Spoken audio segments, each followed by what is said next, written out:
SeatGeek is the easiest way to find the best deals on tickets to pretty much any live event. Concerts, sports, theater, comedy, whatever you want.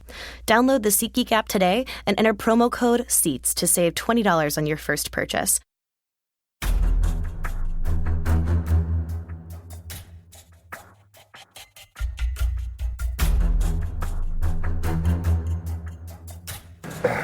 Hey everybody, it's Therese Paylor, your Chiefs beat writer for the Kansas Star. I'm here with my guys. It's Vahe Dorian. Say hi, Vahe. Hi, Vahe. It's Sam Mellinger. And we have Blair Kirkhoff, who will be coming right through that door, hopefully. All right, the Chiefs knocked out a pretty good win here, 24-10 against the Chargers, and a pretty pumped up Charger team. I thought those guys had it going a little bit. It was good defense, a good team. And they stayed in the game after an early onslaught by the Chiefs that we didn't necessarily think was going to happen. But as always, when we kick off these things, we like to go through the reasons the Chiefs won or lost. And I feel like starting to my left. Thank you for that. So look, obviously this is a different game if they don't get the 3 interceptions. And if you're a fan of the parallel universe, it'd be really interesting to know what would have happened if they hadn't gotten those. Maybe they would have had some sustained drives early. They pounced early, and they held the lead, and then they put it away at the end. I think there were some moments along the way where you wondered if they were going to put it away, but I didn't really ever feel like they were going to lose the game. And I think that's the mark of a good team. I don't really think they had their best offensively today at all, but they did what they needed to do, and that's 3-0. That's pretty good. I'm with you, Vahe. Sam? All right, I'm going to look this up just to make sure, but the Chiefs had at least 5 consecutive possessions with no points. I'll look it up later, but at least 5, I think even more than that. But they never, I guess I'm piggybacking on Vahe, I never felt like they were going to lose that game. What I felt like was, that's a bad look that the offense is not being able to put it away. But the defense had it locked up enough that you felt like the 17 points at that point was going to be enough. That Phillip Rivers was not going to be able to get down the field. That is a winning defense. I think a lot of people, we talked about our predictions. I think all of us had the Chiefs winning. All of us had the Chiefs winning by a close score. This was a losable game. This was a very losable game. The Chargers are better than 0-3. They lost their first 2 games on a last-second field goal. That's a tough team to come on the road to beat in this place. And it was loud. I know people can make fun of the soccer stadium and all that stuff, but this was a very losable game. When the Chiefs were at their own 5, this was an impressive win. It was loud. When the Chiefs were at their own 5, the fans here really got into it, and not just the Chiefs ones. I mean, that was Sorry to interrupt. No, that's fine. And I guess I would say, I'm with you guys. Like the defense, I thought let's give some credit to the turnovers. The turnovers the Chiefs were able to force. Terrence Mitchell, he had a very timely story on that guy this week. Yeah, he did. It's good stuff there. And I appreciate the 18 being there for me. It was great. It was great. Yeah. But you saw why. The guy really competes. 2 interceptions today. First multi-interception game of his career. And then you knew one guy was going to have a pick. You knew that was coming. Yep. He has never had a pick against a guy that's talked smack to him. He always does it. He almost had 2. Marcus Peters, another crazy day. Almost caused another one too. Was it Sorensen on that deflection? He did, yeah. I forgot who Peters was covering there. Oh, it was one of his kids. Yeah. Marcus Pops Peters. I'm glad you appreciated that story. Big Daddy. Oh, Big Daddy Peters. They were telling me, like, when after I talked to Peters in the locker room after the game on Friday for that story, like, some people told me, like, they knew Peters had said something interesting because I couldn't keep it in. It was all over my face. I'm like, this is going to be great. It's Pops. You never know what you're going to get with that guy. Just for the record, I did talk to Marcus after the game today. He did not field many questions, but he did talk a little bit about, just the Chiefs team win. But there were a lot of cameras today, so he didn't give anybody any sound bites. There's none of that today from Marcus Peters. He let us play do the talking for the most part. And I'm actually a little surprised. Like, we called this in the press box. I could have sworn the Chargers were going to put Allen on them every single play and try and get him kicked out of the game for a momentum turning kind of thing. That would have been pretty savvy, but they didn't do it. That's what I would have done. I know. Well, and there sure was a moment where it seemed like all he needed was one more little nudge. That's right. I mean, that was classic second penalty coming from the first, the volatility showing up. And hey, speaking of that topic, tight end had, as far as I remember, one target today, 1 catch, 1 yard. Sam and I was kind of bouncing this off Sam earlier, and I think he shut me down, but do you think you think Andy Reid would ever just go ahead and play the guy and say, you know what, yeah, you can play, but we're not giving you the ball. We don't have to. It's a team game. Or is that really cutting off your nose to spite your face and you just play a different guy if you're going to do that? Go ahead, Sam. I can't get there. I just can't imagine. You're probably right. I mean, doing that. In part because, I mean, he can dictate it a little bit. That shovel pass that Wilson scored on today is a shovel pass that Kelsey scored on last week. But there's a lot of dropbacks where it's not, if Kelsey's open, he's getting the ball. And if he's not, he's not. And I know Reed is beyond brilliant about this kind of thing. He can, what do you say, like fudge the numbers a little bit. But I just can't get to a point where that's like, that is some passive aggressive on a different level. That's pretty. I mean, you know what I mean? Didn't one member of the A team, I'm not sure which one though, note at some point, and I didn't see it myself, but that the tight end was kind of standing by himself on the sideline during an offensive stand where they're off the field. I did hear that. I didn't see it, but yeah, I did hear that. Yeah. I will tell you this. I think I don't know. I mean, there's a lot of ways to. There's a lot of ways to win a ball game against a team you're probably better than. And I'm with you, Sam. It probably does feel like, yeah, they did probably, that probably seems like a little much. There's a lot of ways to craft a game plan. And Andy's skilled enough at doing that. How many targets did he have today? 1. When did it happen? It was early, right? It was early. It might have been probably first quarter. I don't know if it was first drive, but first quarter. I'm definitely looking forward to seeing the tape. The challenge of watching Travis the tape. Kelce was not double covered very often. We got our answer. Let's take a good look at it. When I was like, if that is what happened, that is some next level passive aggression. Like, and also that, but like, that is a coach that is feeling himself, that he can come on the road in the division and say, like, this all-world tight end. I mean, depending on if Rob Gronkowski is hurt, either the best or second best tight end in the NFL, and we're just going to use him as a decoy today because I'm pissed off about what he did the last four games. Well, it would be. Here's what it would be. It would be. I was going to say last week, but it's really the last 4 games. Here's what it would be. It would be a short-term L for a long-term goal. Because if they lost this game, because Travis wasn't a part of the major game plan, his teammates would have been pissed at him. But why not suspend him then? Well, I don't think Andy. I think Andy's been coaching in this league long enough that he might have ways to discipline people without suspension, because suspension like validates every like negative stereotype of a player, just like saying something bad about them does. I'm not saying this is what happened, right? If I did, like, I'd write that. I don't know. We're just talking. Yeah. Like, give me a percentage of chance you think that might be what happened. 68.76. Ooh, Vahe, the conspiracy. I think more likely. Vahe going Watergate on it. Look, I really think more likely than not, but nowhere near provable. I probably should have said 51. Okay.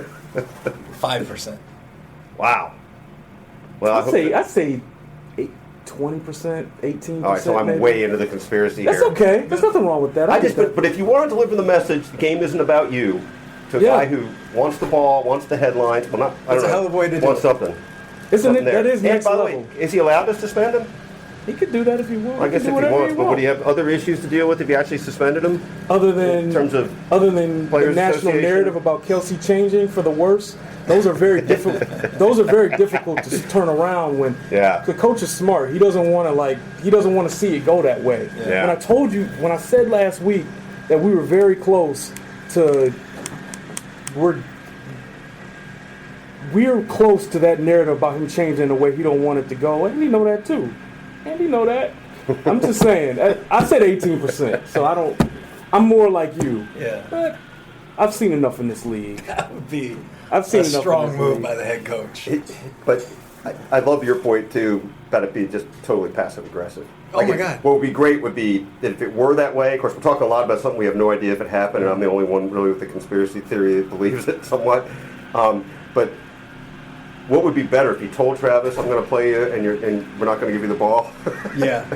Or we just treated it like business as usual, and we don't need to make him the first. It is a tape situation, right? Because this is also a division opponent. They know him. That, You know, Yeah. if you're playing the Chiefs, I think you either decide to take away Kelsey or you decide to take away Hill.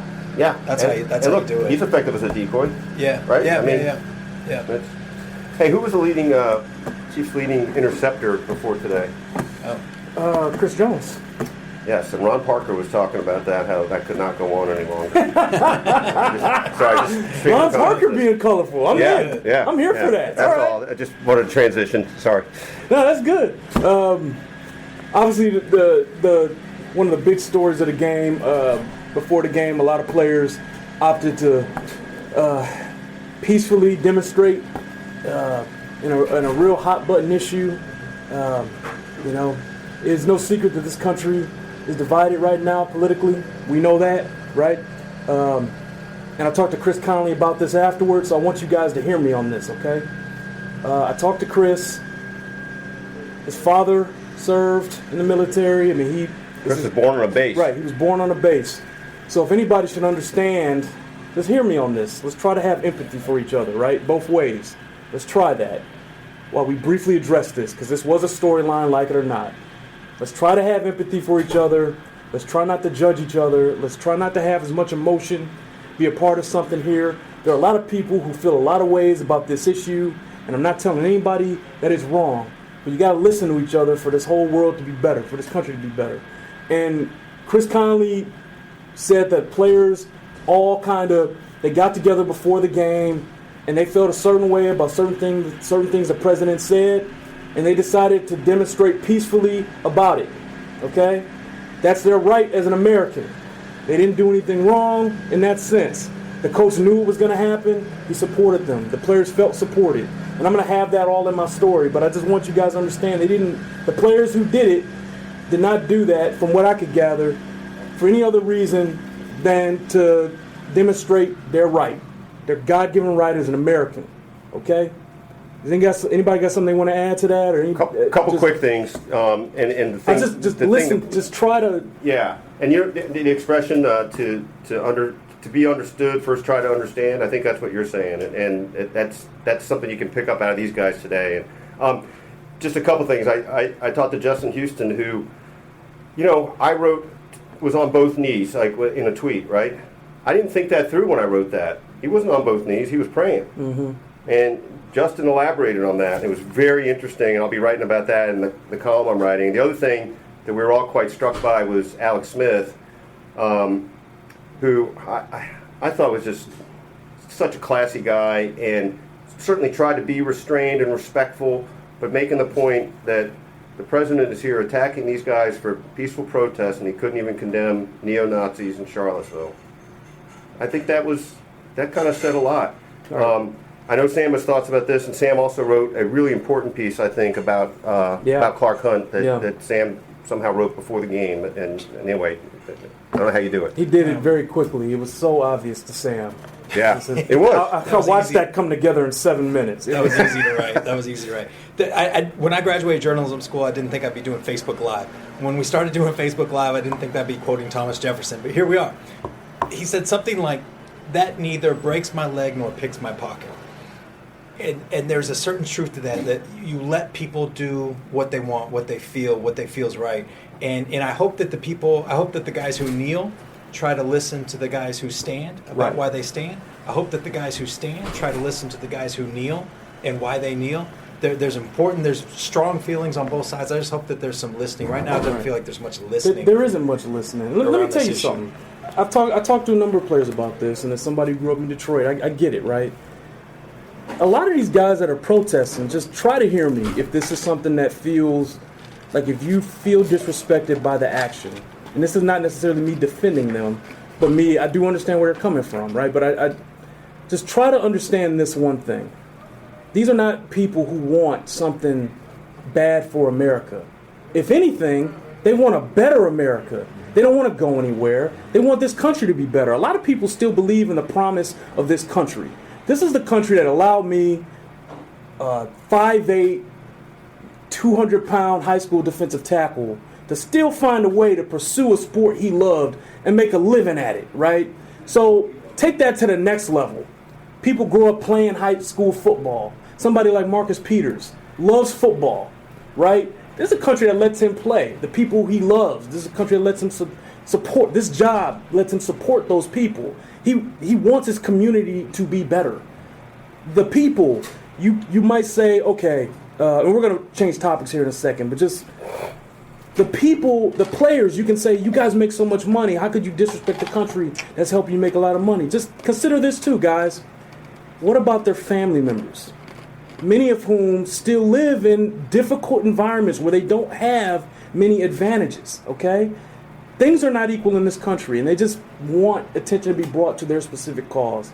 So I hope that's just something people can listen. I hope you get that out of the story I'm going to write for tomorrow. So, we got anything else on that? Are we okay? Well said. Can I just really quickly? I'm sorry, we do need to move on. But the whole these guys are privileged. Why shut up and play or whatever? Isn't it like the powerful speaking for the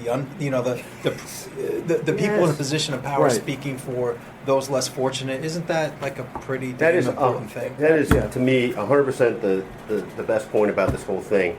The people that they have no obligation. People are upset with them, are making it sound like they're living in a glass tower, ivory tower, and why should they have anything to say about it?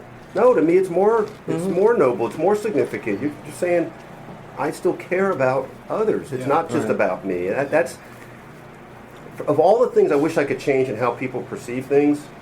I find that one of the most pivotal. I'll be the one to say it. I think that needs to go both ways. The people who feel like a really strong pull that they should stand, those are people who love their country too. Mm-hmm. Those people love this country. They want it to be better, right? Yeah. There just needs to be more listening on both sides. Let's try to hammer that home. And I think the reason I feel like okay to say that is because players said that to me.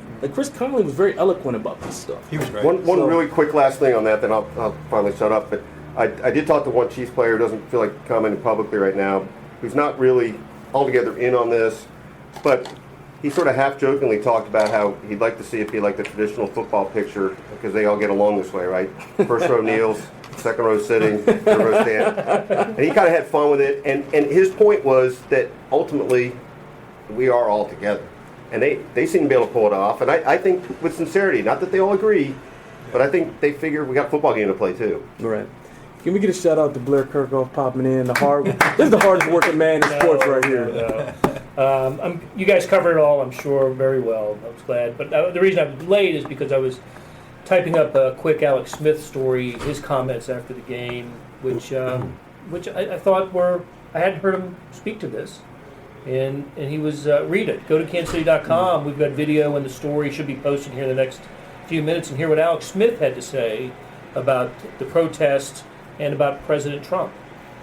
Here's a little teaser for you. Hey, this is a good statement by Mark Stewart I'm going to mention before we move on. He says, if they care so much, they have the money, invest to help police departments in other areas to help make a change.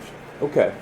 What I will tell you guys is, you got to understand, a lot of the money these guys make go to so many places you will never know. They will never tell you about the stuff they donate back to the community. They'll never tell you about these things.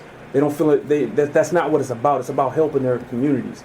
A lot of Marcus Peters' money goes back to Oakland, and he will never find out about that because it's about his family and back. You have to. People who grow up in certain communities, they often feel the obligation to lift everybody else up around them. That's not necessarily something they want to broadcast to the world. So, I mean, I understand if you feel that way, but I guess I'm just trying to say is most of them are. Most of them are doing a lot of things like that, and they just don't have to tell you they are. So, typically before we get out of here, we like to talk about why they win, and also kind of lasting, some concerns going forward. There was nothing. I think the big one for me, guys, these penalties. They become the Raiders. There's a lot of penalties over 3 weeks, man. 10 today, 30 on the season? Is that 13. What it is? 13. So 30, I think 33 on the season then, right? Yeah, well, they had 15 against the Patriots, which was the second most in franchise history. So 13 would be in the top 10. And look, there would have been more if there weren't like 2-on-1 play a few times, and a handful of those. There was. We have 2 flags on the field. Both are against the Kansas City Chiefs. A couple declined. The long pass that I'm still not sure was caught down the sideline, but that was the D4 penalty. Yeah. That was declined. And I thought that was a little bit of a soft call on Ford, but still, I mean, That you're was gonna soft. get He was soft coming. calls. I actually watched D the entire play. I didn't. Got his legs, I thought. Legs, Didn't he? I guess His that's- lower Oh, that's half, what right? it was. Yeah, Is that what they? It was his okay. lower. It was his They lower said it half. was a late. I thought it was a late hit. They called it. I don't remember the exact wording, but All right. it was understood. But here's the thing: I do Okay. gripe with, by the way. So, all right, I get that anything near the legs is a thing, but why is it okay? Like hold Alex Smith up like this, and like here, you hit him, you hit him, you hit him, and that's not a penalty. I just don't see why that's okay. It sure does seem like I try to not see this through Chiefs' eyes or whatever, but it sure does seem like Alex Smith gets hit harder and later than a lot of the other guys. team's quarterback regularly. A lot of teams meet at Alex Smith. Yeah. A lot of defenses just have a little convergence back there with Alex. Well, you know what? I'll tell you this too. One other thing. Do we need to talk about Alex a little bit? Because how many deep balls were there today? Because they're Just the one, the first one. Well, The first one one completed. To Hill. And then he they threw one tried a incomplete. few. threw one down the sideline to Hill. It Hill was that was the typical out of bounds. kind of an old school Alex Smith was out of bounds. That was about it, though, wasn't it? Yeah. There was. How long was the touchdown?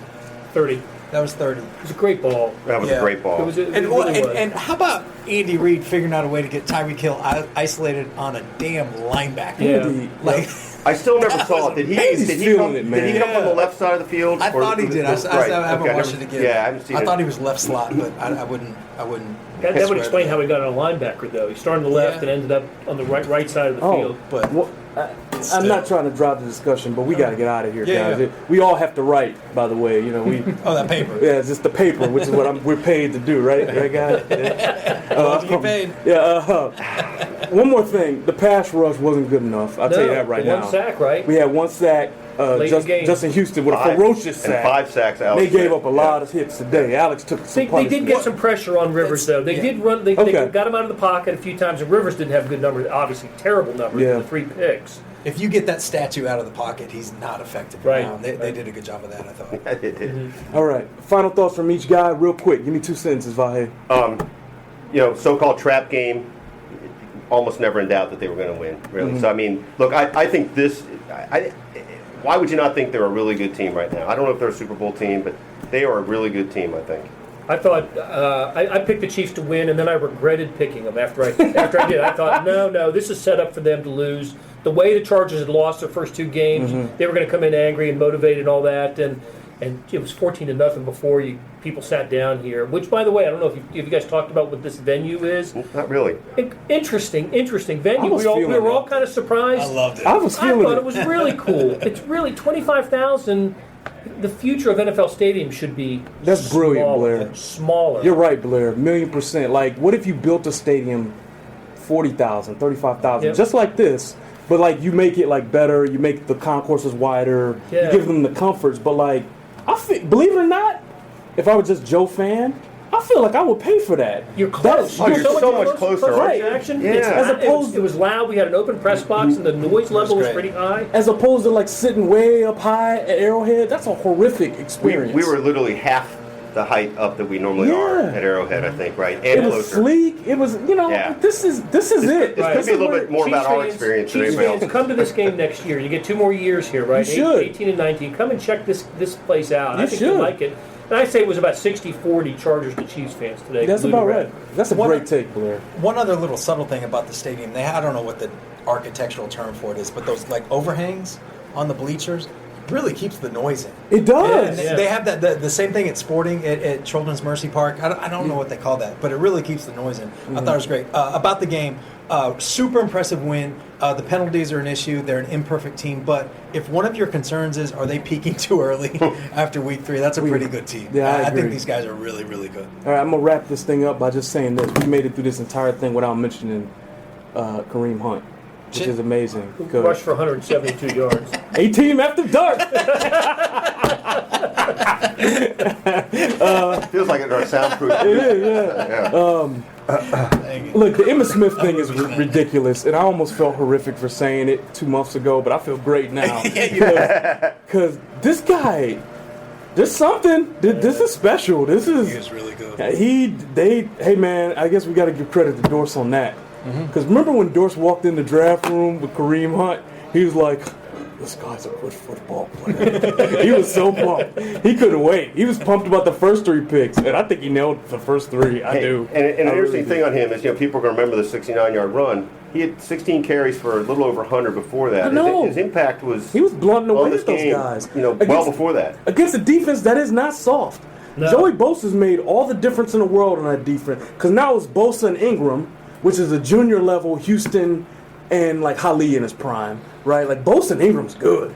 That's tough. Yeah. That's tough to handle. So, all right, we're done here. We appreciate you guys joining us. The big lessons from this thing: this team's fun to watch. They got some things to clean up. We're calling for more empathy on both sides for a major issue that's not going to be over anytime soon. I don't think. But we all appreciate you guys joining us, and we hope you keep doing it. So, give everybody a chance to say bye here. Bye. So long. Thanks, guys. See you guys.